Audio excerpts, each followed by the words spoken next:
լույսը կյանքից առանց քեզ Հիսուս մութ է այս կյանքում քեզ եմ ես բերում աղաչանքը աղոթքով խնդրում որ օգնես դու ինձ ուր գնամ ուր լինեմ քեզանից բացի ոչ մեկին չունեմ դու ես սերը սրտիս և Տերը իմ հոգու առանց քեզ Հիսուս առանց քեզ Հիսուս առանց քեզ Հիսուս մութ է այս կյանքում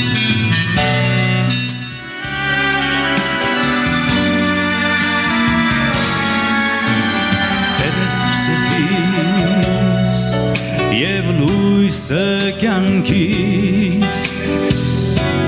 սիրում եմ քեզ Տեր կյանքից առավել քեզ եմ ես բերում աղաչանքը աղոթքով խնդրում որ օգնես դու ինձ ուր գնամ ուր լինեմ քեզանից բացի ոչ մեկին չունեմ դու ես սերը սրտիս և Տերը իմ հոգու առանց քեզ Հիսուս առանց քեզ Հիսուս առանց քեզ Հիսուս մութ է այս կյանքում առանց քեզ Հիսուս առանց քեզ Հիսուս առանց քեզ Հիսուս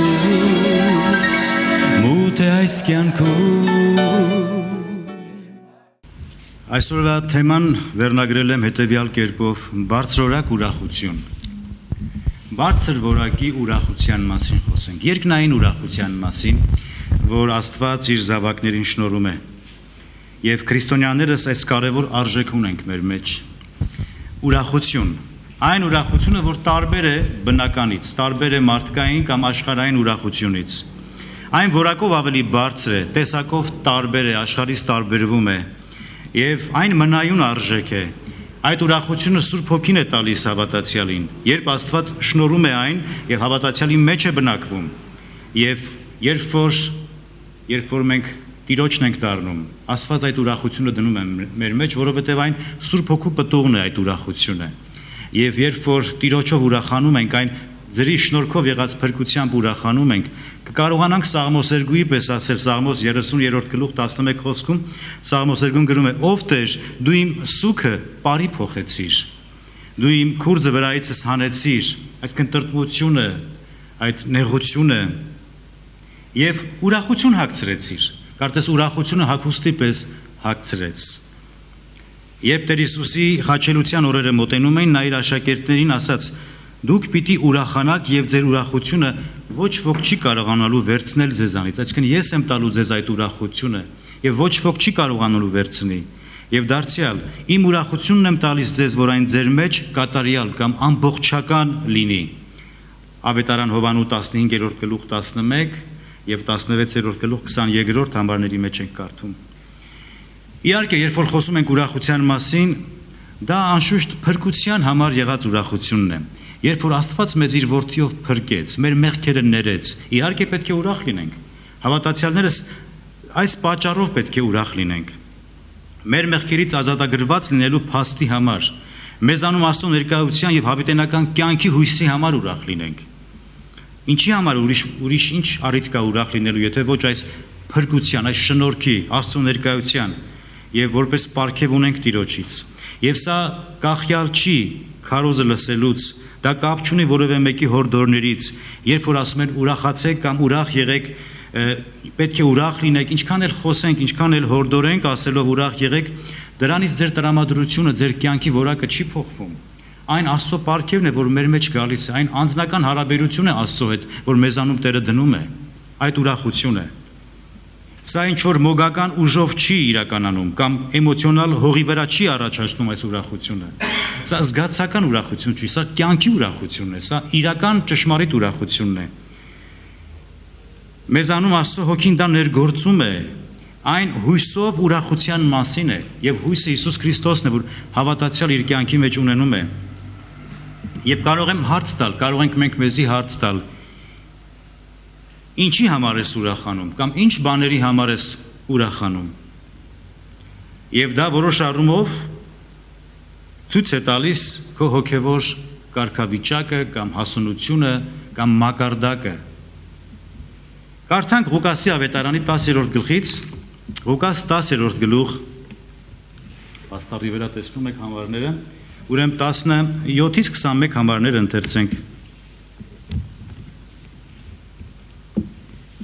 Եվ այն 70-ը ուրախությամբ ետ վերադարձան ասելով. Տեր, քո անունով նույնիսկ դևերն են հնազանդվում մեզ։ Նա նրանց ասաց. Ես տեսա սատանային կայծակի նման երկնքից վայր ընկնելիս։ Ահա ես ձեզ իշխանություն եմ տալիս օձերի ու կարիճների վրա կողկրտելու, ինչպես նաև թշնամու բոլոր զորության վրա, եւ ոչ մի բան չպիտի ձեզ վնասի։ Սակայն մի ուրախացեք նրանով, որ ոգիները ձեզ հնազանդվում են, այլ ուրախացեք, որ ձեր անունները գրված են երկնքում։ Նույն ժամին Հիսուսը հոգով ուրախացավ եւ ասաց. Գոհանում եմ քեզանից, ով Հայր, երկնքի եւ երկրի Տեր, որ դու իմաստուններից եւ գիտուններից ծածկեցիր այս բաներն ու մանուկներին հայտնեցիր։ Այո, Հայր, որովհետեւ քեզ այսպես հաճելի եղավ։ Ամեն։ Տերը օրհնի Սուրբ խոսքը։ Այս աշակերտները չէին, որ 12-ն են, որ մենք գիտենք իր հարությունից հետո, որ առաքյալներ կոչվեցին, այլ նորից աշակերտներ կային, բացի 12-ից Տեր Հիսուս էլի աշակերտներ ուներ։ Ուրիշ թարգմանության մեջ գրված է 70 աշակերտներ, այլ թարգմանության մեջ 72 է գրված, եւ նրանց ուղարկել էր, որպեսզի գնան Աստծո արքայության ավետիստը քարոզեն, եւ ասեց նրանց Աստծո թագավորության մասին խոսեք եւ ասեք, որ մոտեցել է Աստծո թագավորությունը եւ նրանց իշխանություն տվեց, զորություն տվեց չար ոգիների վրա գրված է, պիղծ ոգիների վրա եւ ասաց. ահա ես տեսա սատանային, որ կայծակի նման վայր ընկավ։ Այն բանից հետո, երբ որ աշակերտները շատ խանդավառ, ոգևորված եկան պատմեցին Հիսուսին ասելով. Տեր, քո անունով դևերը դուրս են գալիս, մեզի հնազանդվում են, չար ոգիները մարդկանց մեջից դուրս են գալիս եւ ուրախացան, խանդավառ էին, ոգևորված էին եւ եկան Հիսուսին պատմեցին։ Նախ հասկանանք ինչ է նշանակում իշխանություն էր տվել կարիճների եւ օձերի վրա, այդպես կարդացինք։ Մենք օձերն ու կարիճները ուղղակիորեն չենք ընկալում, այլ դրա այլաբանական նշանակությունն ենք հասկանում։ Այսինքն պիղծ ոգիների վրա, դևերի վրա իշխանություն, որովհետեւ գիտենք, որ օդի մեջ այս դիվային աշխարհը կա եւ ինչպես Պողոս առաքյալն է ասում, այս օդի իշխանը որ սատանան է եւ դևերը, չար ոգիները, որոնց մենք չենք տեսնում, բայց երևույթներից հասկանում ենք։ Կարող ենք այդ մասին համեմատել Եփեսացիս գրքի 6-րդ գլուխ 11-ից 13-րդ համարների մեջ եւ 2-րդ գլխում էլ կարող ենք տեսնել։ Ուրեմն, ինչ ենք տեսնում այս իշխանությունից հետո, այս հանձնարարականից հետո աշակերտները վերադարձան եւ ասացին. Տեր, քո անունով դևերը մեզի հնազանդվում են, չար ոգիները դուրս են գալիս մարդկանց մեջից եւ մեծ խանդավառությամբ Տիրոջը պատմեցին այս ամենը, ինչ որ պատահել էր իրենց։ Բայց Տերը նրանց խանդավառությունը, ուրախությունը կանգնեցրեց, կարծես սառը ցնցուխի պես նրանց կարծես թե դադարեցրեց, ասեց մի պահ սպասեք, մի ուրախացեք այս բաների համար։ Մի ուրախացեք, որ դևերը ձեզ հնազանդվում են եւ չար ոգիները դուրս են գալիս, այլ ավելի կարեւոր արժեքների մասին խոսեց։ Այլ ուրախացեք այն բանի համար, որ ձեր անունները երկնքում գրված են։ Կարող ենք հարց տալ, մեկ վարքյան Տեր, ինչու չուրախանանք, քանի որ դևերը դուրս են գալիս, չար ոգիները դուրս են գալիս մարդկանց մեջից, որ տանջում էին մարդկանց, մարդիկ ազատագրվում էին դևերից եւ հնազանդվում էին մեզ, ինչու չուրախանանք։ Փորձենք պատասխանել։ Միգուցե այսօր հնազանդվում են դևերը, վաղը կարող է չհնազանդվել։ Բայց միգուցե ձեր ուրախությունը, խանդավառությունը հպարտությամբ փոխվի։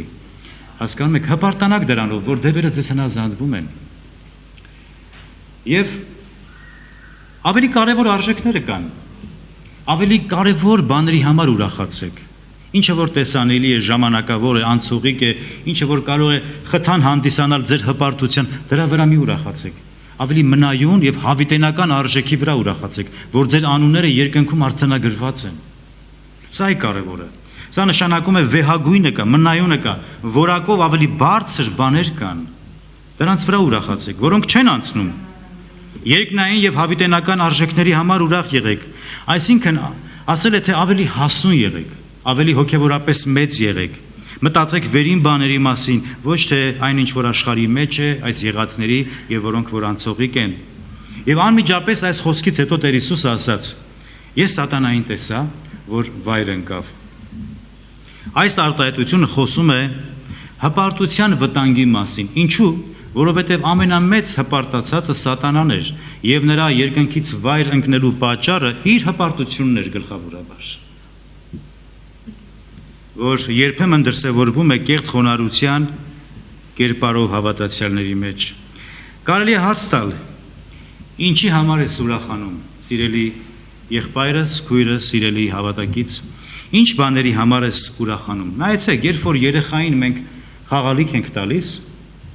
մոտավորապես մի 4-5 դոլարանոց նվեր, մեքենա, խաղալիք մեքենա, երեխան աշխարհի չափ ուրախանում այդպես չէ, բայց մեծ մարդուն փորձեք խաղալիք տալ, կուրախանա արդյոք։ Չի ուրախանա։ Մեծ մարդը կուրախանա իրական մեքենա, որ նվեր տաս, չէ՞, նայրակույր ուրախացավ։ Մեծ մարդը կուրախանա, երբ որ բնակարան նվերը ստանա, մեծ մարդը կուրախանա, երբ որ պաշտոնի բարձրացում ունենա, աշխատավարձը շատանա։ Եվ շատ բաներ կան, որ բնական է մարդկանց ուրախացնում են։ Բայց նույնպես կարող ենք համեմատել սա, ինչու այս օրինակը բերեցի։ Հոգևոր իմաստով կարող ենք տեսնել։ Հոգևորապես երեխաները, ովքեր որ հոգևոր հասունություն չունեն, ովքեր դեռ փոքր են Քրիստոսի մեջ, դեռ հասուն չեն, նրանք ուրախության համար այն հրաշքներն են պատճառ հանդիսանում կամ նյութական պարգևները, որոնք ժամանակավոր են, տեսանելի են, բայց բարձրորակ ուրախությունը վեր է, ավելի բարձր է բնական վիճակներից, հա։ Բնական է, գուցե, երբ մարդիկ ուրախանում են իրենց պաշտոնի բարձրացման համար, մեկը տուն ձեռք բերեց եւ ուրախ է դրա համար, մյուսը ամուսնացավ եւ դրա համար ուրախ է, միգուցե մյուսներ ուրախ է, երբ որ ամուսնա լուծվեց, չգիտեմ, տարբեր պատճառներ կան, որ մարդիկ կարող են ուրախանալ։ Եվ այսպես շարունակ կարող ենք թվարկել, բայց հոգևորապես երեխան, հոգևորապես մանուկ լինելու փաստերից մեկն էլ այն է, երբ դիրք է շնորհվում մեկին, պաշտոն կամ արտոնություններ է տրվում եւ այդ իսկ բանի համար մեծ ոգևորություն է ապրում, կարծես աշխարհի չափ ուրախանում է անձը։ Գուցե դա բնական է, բայց հպարտության վտանգը զգալի կերպով կարող է արտահայտվել անձի կյանքում։ Մանավանդ երբ անձը հոգևորապես փորձառու չի, հպարտությունը կարող է խայթել նրան։ Եվ Տերը սովորեցնում է մեզ ավելի կարևորի մասին, ավելի արժեքավորի մասին, ավելի մնայուն դիրքի եւ անունի մասին։ Անուն, բայց այն անունը, որ ձեր անունները ասեց երկնքում գրված են, այդ փաստի համար ուրախ եղեք։ Սա ամենակարևորն է, սիրելիներ։ Ինչ օգուտ մարդուն, եթե աշխարհի մեջ շատ բազմապիսի հաջողություններ ունենա, հարստություն ձեռք բերի, առողջ կյանք ապրի, հանգիստ տվայելի, բայց անունը գրված չեղավ երկնքի մեջ։ Ինչ պատասխան պետք է Աստծուն։ Հավիտենական դժոխքի մեջ անցկացնի իր հավիտենականությունը։ Այո, հավատացյալներս պետք է ուրախ լինենք։ Հավատացյալը պետք է ուրախ լինի։ Դա Սուրբ Հոգու պտուղն է, ինչպես շեշտեցինք։ Երկրորդ կետն է Սուրբ Հոգու պտուղի, երբ որ կարդում ենք Գաղատացիս 5-րդ գլուխը, այնտեղ 22-ից 23-24 համարները, որ կարդում ենք, գրված է Սուրբ Հոգու պտուղը սա է՝ սեր, ուրախություն, խաղաղություն, համբերատարություն, քաղցրություն, բարություն եւ այլն։ Եվ սա Սուրբ Հոգուց է այս պարգևը։ Սա երկնքից իջած նվեր է։ Սուրբ Հոգին դնում է հավատացյալի մեջ այս ուրախությունը, քանի որ քո մեղքերը ներված են, քանի որ Աստծո հետ այլևս թշնամի չես, հաշտված ես։ կյանք ունես եւ կյանքի հույսով ես ուրախ։ Սրա համար պետք է ուրախ լինենք։ Սա արժեքավոր ուրախություն է,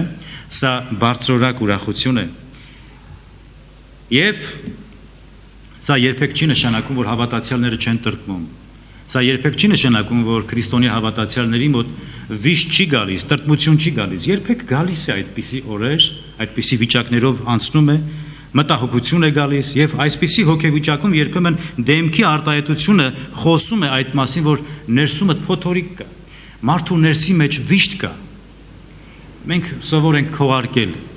ավելի ժպտադեմ լինել, ավելի ծածկել, թե մեջս ինչ կա, ներսում ինչ վիճակ կա, վիշտ կա, ցավ կա, տրտմություն կա, պատերազմ կա, պայքար կա, տրտմություն կա, բայց դեմքի արտահայտությունն էլ ցույց է տալիս մարդու ներքին վիճակը։ Տրտմում ես, երբ ընկերոջդ ցավ են պատճառում, երբ քեզի ցավ են պատճառում, երբ ընտանիքիդ մեջ խնդիր կա եւ սկսում ես տրտմել,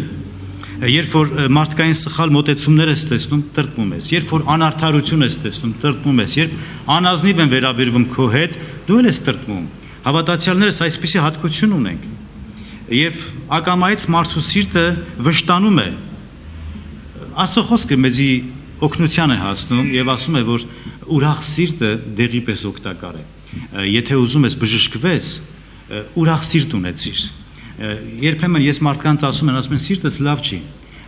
արիթմիա ունեմ, սրտի խնդրեմ ունեմ, ասում եմ սրտի բոլոր խնդիրները գալիս են տրտմությունից։ Եթե ոչ 100%, բայց 90% դրանից է։ Մտածմունքից, տրտմությունից, ցավից, վշտից մարդիկ սրտի խնդիր են ունենում։ Եվ Սողոմոնի իմաստունը ասում է, ուրախ սիրտը օգտակար է դեղի պես։ Ինչու ասում դեղի պես, որ քեզ դարման կարող է լինել, քեզ կարող է բժշկել ուրախությունը, ուրախ սիրտը։ Եվ դարձյալ ուրախ սիրտը զվարթացնում է դեմքը, վշտացած սրտից կոտրվում է հոգին։ Առակաց 15-13 Փիլիպպեի հավատացյալները նման վիճակի մեջ են եւ Փիլիպպեցիս գիրքը նշանավոր է ուրախության պատգամով, որովհետեւ Պողոս առաքյալը շատ հաճախ մի քանի անգամ կրկնում է եւ քաջալերում է տեղի հավատացյալներին, որպեսզի ուրախ լինեն եւ ասում է ուրախ եղեք եւ դարձյալ ասում եմ ձեզ ուրախ եղեք, որովհետեւ ինձ համար ձանձրալի չի ձեզ կրկնել ուրախ եղեք, որովհետեւ դա ձեր ապահովության համար է։ Ինչու է ասում ուրախ եղեք։ Միթե նրանք հույս չունեին փրկության համար, միթե նրանք քրիստոնյա չէին։ Այո, բայց քանի որ նրանք հալածված էին հուդայական կրոնավորների կողմից, ովքեր ամեն կողմից հալածում եւ նեղություն էին տալիս նորադարձ քրիստոնյաներին, եւ առաքյալը հորդորում է նրանց, որ ուրախ լինեն, դարձյալ ասում եմ ձեզ ուրախ եղեք, եւ ուրախ լինելը իրենց համար դարման էր, որպեսզի կարողանային հաղթահարել այս հարձակումները եւ այս նեղությունները, այս դժվարությունները։ Հետևաբար կարևոր է ուրախ սիրտը, կարևոր է այն ուրախությունը ապրել, ոչ թե ցույց տալ իբրև ուրախ եմ, այլ ներքին ուրախությունը, սրտի ուրախությունը, եւ ոչ թե դատարկ կամ անարժեք բաների համար ուրախ լինել, այլ վեհագույն բաների համար ուրախ եղեք, հավերժական բաների համար, արժեքների համար ուրախ եղեք, որ ձեր անունները երկնքում գրված են։ Սա Սուրբ Հոգու ուրախությունն է, որ հավատացյալը կրում է իր սրտի մեջ։ Նոր սիրտը, նոր հոգին, հաշտությունը Աստծո հետ, խաղաղությունը, որ Աստված տալիս է հավատացյալի հոգում, սրանք կարևոր արժեքներ են, այս ճշմարտությունների համար, այս իրողության համար ուրախ եղեք։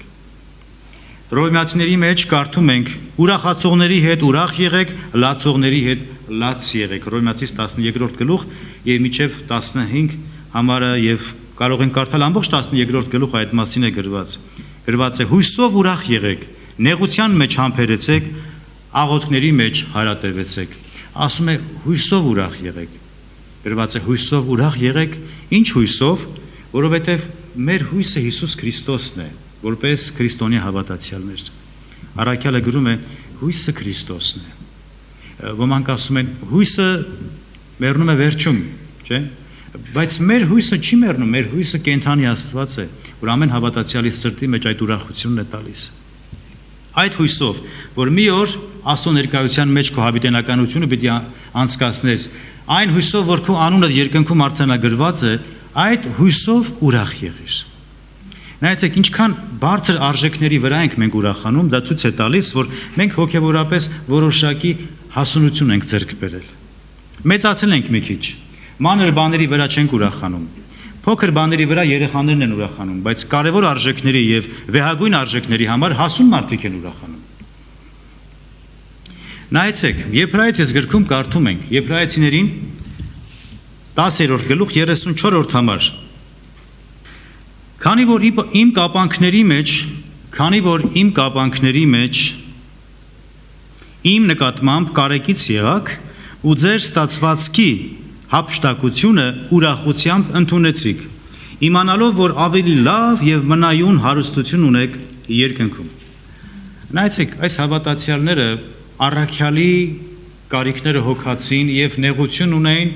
եւ դժվարություն ունեին եւ իրենց ունեցվածքը հափշտակել էին եւ իրենց այս իրավիճակի մեջ, որ հափշտակված էին, կողոպտված էին, իրենք ուրախ էին։ Ասում եմ, մեծ ուրախությամբ ընդունեցիք ձեր ունեցվածքի հափշտակությունը։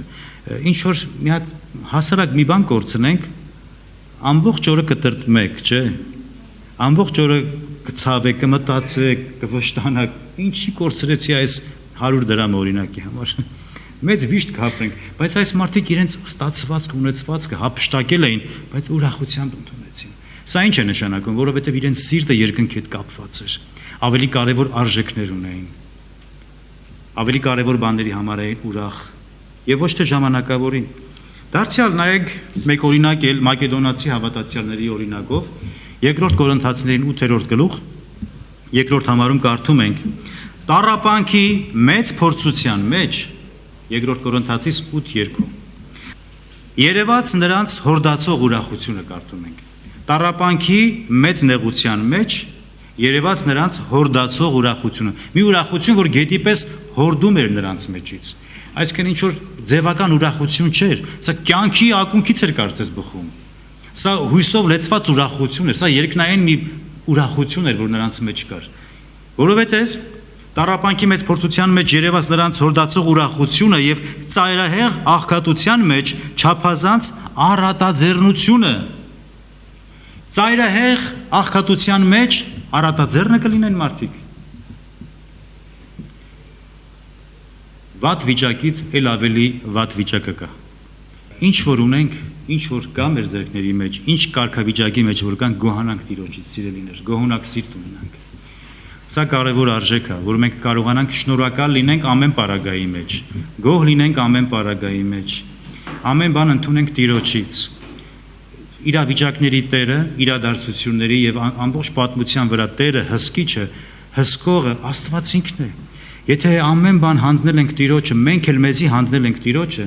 ուրեմն Աստծո հետ հարցերդ լուծի։ Ուրախացիր նրանով, բոլոր հարցերդ, կարիքներդ հանձնիր Տիրոջը։ Նա քո Տերն է, եթե քո Տերն է, Տերը լավ գիտի քո վիճակդ։ Հանձնվիր նրան։ Ուրախ եղիր նրանով, ցնծա նրանով։ Ինչպես Սաղմոս 2 սկզբից կարդացինք, չէ՞, դու իմ սուքը բարի վերածեցիր, իմ քուրծս վրայիցս հանեցիր եւ ուրախություն հագցրեցիր։ Ուրախությունը հագիր Տիրոջ կողմից եւ ուրախ եղիր այն կարեւոր արժեքի համար, այն ճշմարտության համար, որ քո անունը գրված է երկնքում։ Այս բաների համար ուրախ եղեք։ Եւ Տեր Հիսուսը իր աշակերտներին սա էր ուզում սովորացնել, որ այդ բաների վրա պետք չի ուրախանալ։